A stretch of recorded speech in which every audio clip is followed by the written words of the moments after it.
ஸ்ருதி, மீனா, ரோகிணி 3 பேருமே கொலு வைக்கிறத பற்றி பேசிக்கிட்டு இருக்காங்க. அப்போ ஸ்ருதி, மீனா 2 பேரும் பேசுகிறத பார்த்தோன்னா ரோகிணிக்கு சந்தேகம் வந்துடுது. நீங்கள் 2 பேரும் தான் சண்டை போட்டுட்டு இருந்தீங்களா, அப்புறம் எப்படி இப்போ பேசிக்கிறீங்க அப்படின்னு சொல்லிட்டு கேட்குறாங்க. உடனே ஸ்ருதிக்கு மீனாக்கும் என்ன பண்ணுறதுனே தெரியாமல் யோசிச்சுட்டு இருக்காங்க. உடனே ஸ்ருதி வந்து சுதாரிச்சுட்டு, இல்லை சாப்பாடு விஷயம் வந்துட்டா நான் உடனே மாறிடுவேன், எனக்கு வந்து சாப்பாடு ரொம்ப முக்கியம், அதனால் எல்லாத்தையும் மறந்து நான் பேசிடுவேன். அது மட்டும் இல்லாமல் பூஜைக்கு என்ன பண்ணணும் அப்படிங்கிறத பற்றியெல்லாம் பேசிகிட்டு இருந்தாங்க. அதனால் ஏதாவது ஹெல்ப் பண்ணலாங்கிறக்க வேண்டி தான் வந்தேன், ஏன்னா இது வீட்டு இதுக்காக நம்ம செய்கிறோம் இல்லையா, அதனால தான் நான் ஈகோ பார்க்காம வந்தேன் அப்படின்னு சொல்லி சொல்கிறாங்க. வேற ஒன்றும் கிடையாது, அதுக்காக நான் எல்லாத்தையும் மறந்துட்டேன்னு நினச்சிக்காதீங்க மீனா அப்படின்னு சொல்லி ஸ்ருதி சொல்கிறாங்க. உடனே மீனாவும் தன்னோட சாக்குக்கு, நானும் எதையும் மறந்துட்டேன்னு நினச்சிக்காதீங்க, உங்கள் ஹெல்ப் ஒன்றும் எனக்கு தேவையில்லை, நான் ஒன்றும் உங்கள் ஹெல்ப்பை கேட்கவே இல்லை அப்படின்னு சொல்லி சொல்கிறாங்க. சரி அப்போ தேவையில்லைன்னா போங்க அப்படின்னு சொல்லிட்டு ஸ்ருதி கோபமாக வெளியே போகிற மாதிரி போயிடுறாங்க. உடனே மீனாவும், உங்கள் ஹெல்ப் யார் கேட்டாங்க, உங்கள் வேலை என்ன அதை பார்த்துட்டு போங்க, எனக்கு என்ன செய்ய தெரியாதா என்ன அப்படின்னு சொல்லிட்டு சொல்கிறாங்க. இதையெல்லாம் பார்த்துக்கிட்டு அப்படியே ரோகிணி நின்றுட்டு இருக்காங்க. உடனே மீனா வந்துட்டு, என்ன ரோகிணி நீங்களும் ஏதாவது ஹெல்ப் பண்ணுறீங்களா, இல்லை உங்களால் பண்ண முடியாதுன்னு அதையும் நீங்கள் சொல்லிடுங்க அப்படின்னு சொல்லி சொல்கிறாங்க. உடனே ரோகிணி வந்துட்டு மனசுக்குள்ளே, இருடியே உன் புருஷன் கிட்ட இருந்து அந்த ஃபோனை எடுத்து அதை என்ன பண்ணணுமோ பண்ணுறேன், அதுதான் என்னோட முதல் வேலை அப்படின்னு சொல்லி மனசுக்குள்ள நினச்சிக்கிட்டு இருக்காங்க. அப்புறம் காலையில் எல்லா ஃபங்க்ஷனுக்கெல்லாம் ரெடி ஆயிடுது. கொழு வைக்கிறக்கு எல்லா வேலையும் மீனா செஞ்சு முடிச்சிடுறாங்க. வீட்டுக்கு எல்லாரும் 1 by 1 வர ஆரம்பிச்சிடுறாங்க. ரோஹிணியோட ஃப்ரெண்டு வித்யாவும் அங்கே வந்துடுறாங்க. கொழு ஃபங்க்ஷனில் வந்து விஜயா பாட ஆரம்பிக்கிறாங்க. அப்படின்னு சொல்லி பாட ஆரம்பிச்சுட்டு அலைப்பா இதே கண்ணா பாட்டை வந்து கந்தரகோலமாக பாடுறாங்க. அதை எல்லாரும் பொறுக்க முடியாமல் கேட்டுக்கிட்டு ஒருத்தர் காதை அடிச்சுட்டு, ஐயோ என்னடா இது இப்படி அப்படிங்கிற மாதிரி பார்த்துக்கிட்டு இருக்காங்க. விஜயா பாட பாட அண்ணாமலை வந்து ஒன்ஸ் மோர்னு 10 வாட்டி கேட்குறாரு. உடனே முத்து இருந்துட்டு, ஏப்பா இப்படி பண்ணுற, உனக்கு இதுவே நல்லா இருக்குதா, அம்மா பாடுறதுன்னா அவ்வளோ நல்லாவா இருக்குது அப்படின்னு சொல்லி சொல்கிறாரு. அதிலடா முத்து, இப்போ கதவு சந்தில் வந்து கிரிச்சுன்னு சவுண்டு கேட்குது, அதுக்கு எண்ணெய் விட்டால் கொஞ்சம் நேரத்தில் சரியாயிரும்ல, அது மாதிரி தான் உங்கள் அம்மா பாடி ரொம்ப நாள் ஆச்சுல்ல, அதனால தான் வந்து இப்போ இப்படி இருக்குது, பாட சரியாக போயிடும் கேளு அப்படின்னு சொல்லி சொல்கிறாரு. ஐயோ என்னடா பண்ணுறது அப்படின்னு சொல்லி எல்லாரும் இது பண்ணிக்கிட்டு இருக்காங்க. அப்புறம் மீனாவோட அம்மா தங்கச்சி எல்லாரும் வந்திருக்காங்க. அவங்க கூடயும் பேசிக்கிட்டு இருக்காங்க. அவங்களும் அப்படியே பார்த்துக்கிட்டு இருக்காங்க. அங்கே மனோஜும் அவங்க அம்மா பாடுறதை பார்த்துட்டு, ஐயோ என்ன இவங்க இப்படி பாடி இது பண்ணுறாங்க அப்படின்னு சொல்லி பார்த்துக்கிட்டு இருக்காரு. வந்தவங்க எல்லாரும் மூஞ்சி பார்த்துக்கிட்டு இருக்காங்க. ஆனால் அண்ணாமலை வந்து தொடர்ச்சியாக ஒன்ஸ் மோர்னு கேட்டுக்கிட்டே இருக்கிறாரு. தான் பாடுறது என்னமோ அவ்வளோ நல்லா இருக்குங்கிற மாதிரி பெருமையாக மூஞ்சி வச்சுக்கிட்டு விஜயா வந்து கந்தரகோலம் பண்ணிக்கிட்டு இருக்காங்க. அப்போ அந்த நேரம் பார்த்து பக்கத்து வீட்டுக்காரர் கீழே இருந்து கூப்பிடுறாரு. அந்த சத்தம் கேட்டு யாரோ கூப்பிட்றாங்க பாரு அப்படின்னு சொல்லி அண்ணாமலை சொல்ல, உடனே முத்து ஜன்னல் வழியை எட்டி பார்த்து என்ன அப்படின்னு சொல்லி கேட்குறாரு.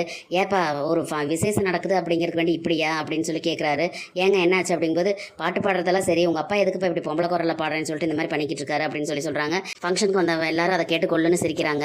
போங்க, நான் இந்த மாதிரி எல்லாம் பாட மாட்டேன், இப்படியெல்லாம் கிண்டல் பண்ணனா அப்படின்னு சொல்லிட்டு விஜயா வந்து கோவமாக எந்திரிச்சு வந்து உட்காந்துடுறாங்க. அப்புறம் நீ பாடு நான் பாடு, இப்போ யார் பாடுவா அப்படின்னு சொல்லி கேட்டுக்கிட்டு இருக்காங்க. உடனே நான் பாடலைன்னா என்ன, ரோகிணி நல்லா பாடுவா, நீ பாடு ரோகிணி அப்படின்னு சொல்லிட்டு விஜயா சொல்கிறாங்க. ரோகிணி வந்துட்டு, ஐயோ ஆண்டி எனக்கு அதெல்லாம் தெரியாது, பாடலாம் வராது அப்படின்னு சொல்லி சொல்கிறாங்க. உடனே பக்கத்தில் நின்றுட்டு இருந்த வித்யா வந்துட்டு, அவளுக்கு பாடலாம் தெரியாது, நல்லா ரீல் சுற்றுவா அப்படின்னு சொல்லி சொல்கிறாங்க. அப்புறம் அதை கேட்டோன்னே ரோகிணி வந்து அப்படியே முறைக்கவும், இல்லை ரீல்ஸ் நல்லா பண்ணுவான்னு சொல்ல வந்தேன் அப்படின்னு சொல்லி சமாளிச்சிடுறாங்க. அப்புறம் இங்கே வந்து அண்ணாமலை வந்து, ஸ்ருதி நீ பாடுமா அப்படின்னு சொல்லி சொல்கிறாரு. ஐயோ அங்கிள் எனக்கெல்லாம் பாட தெரியாது, எனக்கு டப்பிங் மட்டும்தான் தெரியும் அப்படின்னு சொல்லி சொல்கிறாங்க. அப்போ இப்போ யார் பாடுறது அப்படின்னு சொல்லிட்டு கேட்கவும், மீனாவோட அம்மா வந்துட்டு நீ பாடு மீனா அப்படின்னு சொல்லி சொல்கிறாங்க. ஐயோ ஏம்மா நல்லா பாடல அப்படின்னு சொல்லி மீனா சொல்கிறாங்க.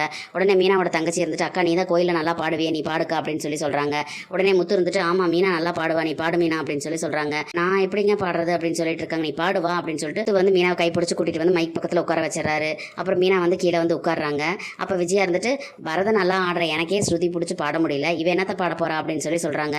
அதையெல்லாம் கண்டுக்காம மீனா வந்து உட்காந்து பாடுறதுக்கு ஆரம்பிக்கிறாங்க, சாமி கும்பிட்டுக்கிட்டு. தாயே கருமாரி எங்கள் தாயே கருமாரி அப்படின்னு சொல்லிட்டு அந்த பாட்டை ஆரம்பித்து பாடுறாங்க. அமைதியாக அவங்க நல்லா பாடுறதை கேட்டு எல்லாரும் பார்த்து ஆச்சரியப்படுறாங்க. ரோஹிணியும் வித்யாவுமே ஆச்சரியமாக ஒருத்தர் பார்த்துக்கிறாங்க. அண்ணாமலை வந்து அதை பாட்டை கேட்டு ரசிச்சுக்கிட்டு இருக்காரு. விஜயாவுக்கு என்ன பண்ணுறதுனே தெரியல, என்ன இவன் நல்லா பாடுறா அப்படின்னு ஆச்சரியமாக பார்த்துக்கிட்டு இருக்காங்க. அவங்க அம்மாவும் தங்கச்சியுமே பார்த்துக்கிட்டு இருக்காங்க. எல்லாருமே பார்த்து சந்தோஷப்படுறாங்க. மீனா பாட பாட முத்து வந்து ஃபோனில் வீடியோ எடுத்துக்கிட்டு இருக்காரு. விஜயாவோட ஃப்ரெண்டு பார்வதியும் நல்லா பார்த்து ரசிச்சுக்கிட்டு இருக்காங்க. மீனா நல்லா பாடுறாள் அப்படின்னு சொல்லிட்டு இருக்காங்க. விஜயா மூஞ்சியே இல்லை, அப்படியே உட்காந்துக்கிட்டு இருக்காங்க. மீனா பாடி முடிச்சோன்னா எல்லாரும் கிளாப் பண்ணுறாங்க. மீனா அவ்வளோ நல்லா பாடி இருக்கிறதுனால தன்னை மறந்து விஜயாவும் கிளாப் பண்ணுறதுக்கு கையை இது பண்ணிட்டு உடனே நிறுத்திடுறாங்க. அண்ணாமலை இப்படியே பார்த்துக்கிட்டு இருக்காரு. உடனே சொந்தக்காரங்களில் வந்த ஒரு அம்மா இருந்துட்டு, அண்ணன் உங்கள் மருமக ரொம்ப சூப்பராக பாடுறாங்க அப்படின்னு சொல்லி சொல்கிறாங்க. வேலை உங்கள் பொண்டாட்டி பாடுறதை நிறுத்தினாங்க அப்படின்னு சொல்லி சொல்லவும் விஜயாக்கு ஒரு மாதிரி ஆயிடுது. உடனே மீனா கிட்ட, சரி பாடுந்து போது எந்திரிச்சு எல்லாத்துக்கும் பிரசாதெல்லாம் கொடு அப்படின்னு சொல்லி சொல்கிறாங்க. சரிங்க அத்தை அப்படின்னு சொல்லிட்டு மீனா எந்திரிச்சு வர்றாங்க. உடனே கூடவே ஹெல்ப் பண்ணுறதுக்கு முத்துவும் ஃபோனை கீழே வச்சுட்டு எந்திரிச்சு வராரு. அதை பார்த்தோன்னே ரோஹிணி வந்து வித்யாவுக்கு சிக்னல் கொடுக்குறாங்க, போய் ஃபோனை எடு அப்படின்னு சொல்லிட்டு.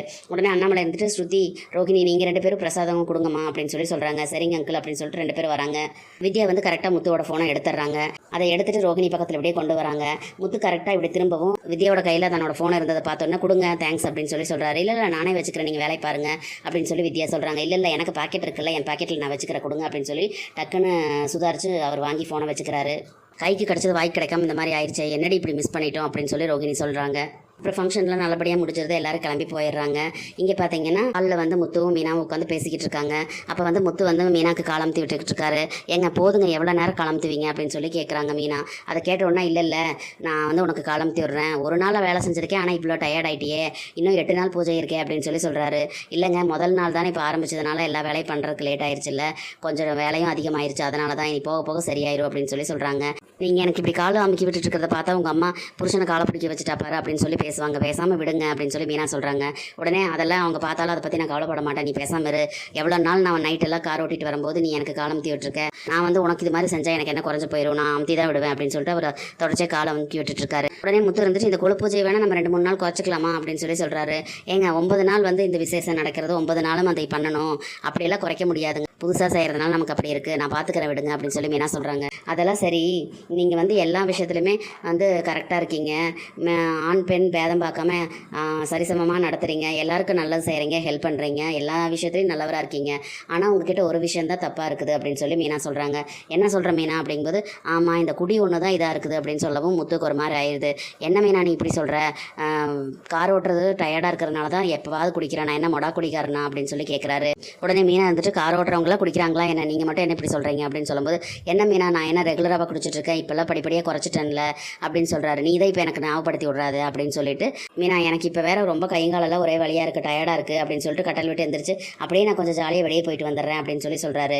அப்படி மீனா வந்து முத்துவை இழுத்து பிடிச்சி நிற்க வச்சுட்டு, பிச்சிருவேன் இந்த வேலை வச்சுக்காதீங்க அப்படின்னு சொல்லி சொல்கிறாங்க. மீனா என்ன மீனா இந்த மாதிரி பண்ணுற அப்படின்ட்டு இருக்காரு. இங்கே பாருங்கள், உங்ககிட்ட எல்லா நல்ல குணமும் இருக்குது, இந்த குடியை மட்டும் விட்டுட்டிங்கன்னா நீங்கள் மகான் ஆயிடுவீங்க அப்படின்னு சொல்லி மீனா சொல்கிறாங்க. அதை கேட்டோன்னு முத்து இருந்துட்டு, இங்கே பாரு மீனா, மகான்லாம் ஆக வேண்டாம், நான் மனுஷனாவே இருந்தால் போதும் அப்படின்னு சொல்லி சொல்கிறாரு. சரி சரி பேசாமல் இங்கே உட்காருங்க அப்படின்னு சொல்லி மீனா சொல்லவும் மறுபடியும் வந்து உட்காந்துக்கிட்டு, சரி அதெல்லாம் சரி, நீ இன்னைக்கு நல்லா பாட்டு பாடணும் தெரியுமா அப்படின்னு சொல்லி முத்து சொல்கிறாரு.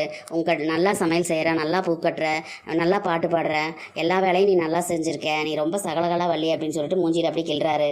உடனே மீனா இருந்துட்டு, நான் என்ன இப்போ தான் புதுசாக பாட்டு பாடுறேன்னா, பாட்டு வீட்டுக்கு நம்ம போகும்போதே நான் பாட்டு பாடியிருக்கேன்ல, அது எங்கே போகிறது அப்படின்னு சொல்லி சொல்கிறாங்க. உடனே நிலவை தேடி அப்படின்னு சொல்லி முத்து சொல்கிறாரு. அவங்க அப்படியே பேசிகிட்டு இருக்கும்போது முத்து வந்து பக்கத்தில் வந்து உட்கார்றாரு. எங்க அந்த பக்கம் தள்ளி போங்க அப்படின்னு சொல்லி மீனா தள்ளி விடுறாங்க. வீட்டில் கொழு வச்சிருக்கோம், படியில் சாமியெல்லாம் வச்சிருக்கோம், இந்த மாதிரி பண்ணிக்கிட்டு இருக்கீங்க, போய் தள்ளிப்படுங்க போங்க அப்படின்னு சொல்லி சொல்கிறாங்க. உடனே முத்துக்கு வந்து மூஞ்சி வாடி போயிருது. உடனே அந்த பக்கம் போய் கடைசியில் தள்ளிப்படுத்திட்டு, இது போதுமா அப்படின்னு சொல்லி திரும்பி கேட்குறாரு. அதை பார்த்தோன்னா மீனா வந்துட்டு சிரிச்சிட்டு, போதும் போதும் போங்க அப்படின்னு சொல்லி சொல்கிறாங்க. இதோட இன்னைக்கு எபிசோட் முடியுது. நாளைக்கு என்னெல்லாம் நடக்க போகுதுன்னு சொல்லி நம்ம பொறுத்திருந்து பார்க்கலாம். நம்ம வீடியோ பிடிச்சிருந்தா லைக் பண்ணி சப்ஸ்கிரைப் பண்ணுங்கள் ஃப்ரெண்ட்ஸ். தேங்க்யூ.